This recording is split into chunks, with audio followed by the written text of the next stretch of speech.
அதுக்கப்புறம் என்ன நடந்துச்சு? அப்புறம் எங்க அம்மா எங்க அப்பா திருப்பி முழிக்கிறாங்க. அழுது அப்படி அழுகுது. அப்ப என் தம்பிங்க பயந்துட்டாங்க. அப்புறம் கேட்டாங்க அது பேரை சொல்லி, ஏன் அழுவுற, உனக்கு என்னம்மா, ஏமா அழுவுற அப்படின்னு. பதிலே சொல்லல. திருப்பிட்டும் சோறு கையில பிடிச்சிக்கிட்டு அந்த இலைய பிடிச்சிட்டு அழுகுது. கேக்குறாங்க மலாயில பேசுது கீட்டா. என்ன சொன்னுச்சா? என்ன சொல்லுது, எனக்கு பயமா இருக்கு, என்ன பயமா இருக்கு, நான் ஒன்னும் செய்யாதீங்க, என்ன யாரும் தொடாதீங்க, ஏன்னா அந்த பழைய சோற சாப்பிட்டுருச்சு. எங்க அப்பா எங்க அம்மா ஆடிச்சு கண்ணி வெளியே வர மாதிரி நிக்கிறாங்க. அப்புறம் எங்க அம்மா சொன்னாங்க, நான் அப்பவே சொன்னேன் இந்த வீடு வேணாம், நீங்க கேட்டீங்களா, இப்ப பாத்தீங்களான்னு. அப்பா சொன்னாங்க கொஞ்சம் பொறுமையாரு, இப்ப நம்ம சாமி கும்பிட்டுருக்கோம், நீ ஏன் தப்பா நினைக்கிற, இரு என்னதான் நடக்குதுன்னு. அப்புறம் கிட்ட வந்து எங்க அப்பா வந்து அதுகிட்ட கேட்டாரு. அது ரிவர்ஸ் நோறுது, உட்காந்துட்டு ரிவர்ஸ் வந்து என் கிட்ட வராதுன்னு சொல்லிச்சு. ஜங்காண்டுக்கா சையா ஜங்காண்டுக்கா சையான்னு. அப்புறம் நான் என்ன செய்ய, எனக்கு கொஞ்சம் தைரியம் வந்துச்சு. அப்ப நான் கேட்டேன், திபா கண்ணப்பா விச்சக்கம் ஒண்ணு சையா புக்கன் கொஞ்சம் அடையன்னு சொல்லிச்சு. நான் முடிக்கிறேன், என்னடா சொல்லுங்க, எல்லாருக்கும் தூக்கி வாரி போட்டுருக்குமே. சையா புக்கன் அடையன்னு சொன்னேன். தம்பி தான் ஓடிட்டாங்க. அப்புறம் நான் சொல்லிச்சு, சையா புக்கன் அடே சையா புக்கன் தத்தாங் dari sini, saya datang dari sana சொல்லிச்சு. அப்புறம் நான் கேட்டேன், dari sana அப்படின்னு கேட்டீங்களா? dari sana சொல்லு, dari manaன்னு கேட்டேன். yang dulu tinggal itu kampung kan, itu kampungnya rumah lah saya dulu dia punya adik punya badan 8 tahun சொல்லுது. எப்படி 8 tahun-ஆ? நான் இந்த வீட்டுக்கு வந்துட்டு எனக்கு 17 வயசு. அப்ப என்னோட 2 வயசு குறவுனா பாத்துங்க, அதுக்கு எத்தனை வயசுன்னு 15 வயசு. அப்போ அப்புறம் நான் கேட்டேன், macam mana dulu dia punya badan அப்படின்னு கேக்குறேன். you tahu kah masa you orang tinggal di rumah itu you punya adik sudah jatuh dalam pelagaran சொல்லிட்டு பாருங்க. ஐயோ கடவுளே, என்னோட 8 வருஷத்துக்கு முன்னாடி என்னமோ புது கதை.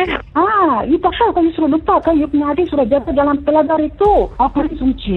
உடனே எங்க அப்பாக்கு மண்டை கேறிக்கிச்சு. எங்க அப்பா சொன்னாரு, இந்த விளையாட்டுலாம் நீ வந்து இங்க விளையாண்டுகிட்டு இருக்காத, இந்த தமிழ் தெரியாது மலாய் தெரியாது, இந்த பேச்செல்லாம் பேசணும்னு வச்சுட்டு ஒரே இப்படி இழுத்துருவன் தமிழ்ல. எங்க அப்பா எங்க அம்மா என்னதான் வேணாங்க பேசினா சீரியஸா ஆயிர போதுமே. அப்பா திருப்பி சொல்லுது, இல்ல நான் தமிழ்ல பேசுறேன் அப்படின்னு சொல்லிச்சு. ஆனா அது நாகரப்புல தான் அதனால தமிழ்ல பேச முடியும்னு சொல்லிச்சு. அப்ப என்னன்னு கேட்கிறோம், உங்களுக்கு ஞாபகம் இருக்கா, நீங்க அந்த வீட்டுல இருக்கும் போது உங்க தங்கச்சி கிணத்துல விழுந்துரும் போது உங்களை தானே கூப்பிட்டுச்சு அப்படின்னு என்னைய காட்டுது. அப்பதான் எனக்கு பழசு மெமோரி எல்லாம் ஞாபகத்துக்கு வருது. ஏன்னா அங்க அந்த வீட்டுல இருக்கும் போது ஒரு கம்பத்து வீடுன்னு வீட்டுக்கு வெளியே தானே இருக்கும் கிணறு. அப்போ ஒரு கிணறு வந்து 2-3 வீடு பேர் ஷேர் பண்ணிக்குவாங்க. அப்ப அந்த காலத்துல வந்து சாயங்காலத்துல சீக்கிரமா குளிச்சிருவாங்க, 4 மணிக்கு 5 மணிக்கு குளிச்சிருவாங்க.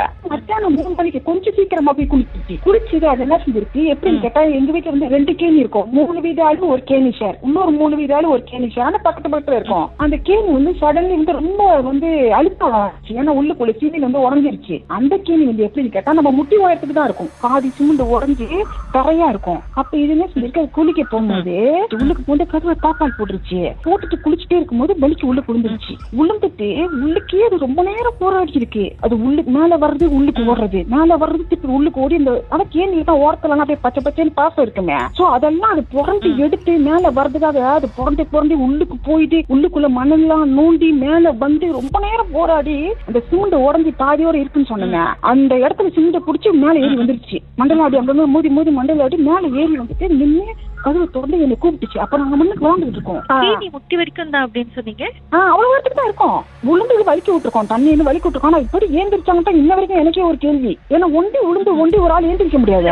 அப்போ போராடிமா அந்த பாத்தி எல்லாம் போட்டு புரண்டி அதெல்லாம் தலையில ஒட்டி திருப்பிட்டு மேல வந்து அப்புறம் வந்து என்ன கூப்பிட்டுச்சு. அக்கா நீங்க வாங்கக்கா, இங்க வாங்கல அப்படின்ச்சு. கிட்ட போய் என்னன்னு பாக்குற பாத்தியே ஒரு மாதிரி இருந்துச்சு. மேல கீழே வரைக்கும் என்னன்னு கேக்குறேன். நான் கேணியில விழுந்துட்டேன்னு சொன்னேன். நான் எட்டி இந்த கேணியை பாக்குறேன் கீதா, இந்த சொயில் பொங்கி வரமே அந்த மாதிரி அந்த தண்ணி ஸ்டீல் பொங்கி அப்படி கொண்டடிச்சு வருது. எனக்கு அதை பார்த்து கை கண்ணா ஓடி நான் சொன்ன கொண்டா நான் ஓடிப்பேன் அம்மாவை கூட்டு வரமே. ஓடிப்பேன் அம்மாட்ட சொன்னம்மா ஜன்னம் கிணத்துல விழுந்துருச்சான், அதே இழிச்சிருச்சுமான்னு. கிணத்துல விழுந்துருச்சுன்னு சொன்னேன் நான்.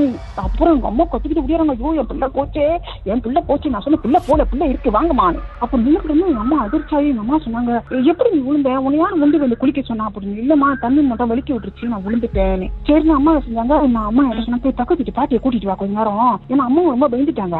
பக்கத்து வீட்டு பாட்டி கூட்டிட்டு வந்து அதை பார்த்தோன்னா அவங்க மேல ஆட்டா வந்து இறங்கிட்டு என்கிட்ட போய் நீ போய் கற்பூரமும் ஒரு திருநூறம் குருன்னு எடுத்துருவோம். நாங்க ஓடி போய் கற்பூரம் துணி எடுத்து துணி பூச்சி விட்டு எவ்வளவு சீக்கிரம் இதை வீட்டுக்கு கூட்டிட்டு போங்க. ஆனா வீட்டுல கூட்டு போறதுக்கு வந்து ஒரு தண்ணி வீட்டுக்கு தண்ணி எடுத்து தண்ணில ஊத்தி அப்புறம் உள்ள கூட்டு போங்க சொல்லிட்டு அங்க யாரா இருந்திருந்தாங்க எல்லாருக்கும் துணூறு பூச்சிட்டு எல்லாத்தையும் அவங்க வீட்டுக்கு போக சொல்லிட்டு சொன்னாங்க. இன்னைக்கு ஒரு நாளைக்கு பூரா தான் அந்த கேணி யாரை பாய்க்க வேணாம். எவ்வளவு சீக்கிரம் எல்லாம் இங்கிருந்து வெளியானுமா எல்லாம் முடியாதுன்னு சொல்லிட்டு எல்லாத்துக்கும் 90 பூசி எல்லாத்தையும் அனுப்பி விட்டு இதையும் அனுப்பி விட்டு அந்த கேணி ஒரு நாள் பூரா யாருமே பாய்க்கல. பாய்க்காம அப்ப எல்லாம் நல்லா வந்துட்டோமா, அதோ அந்த தான் அது உடம்புல அது குடியிருந்திருக்கு.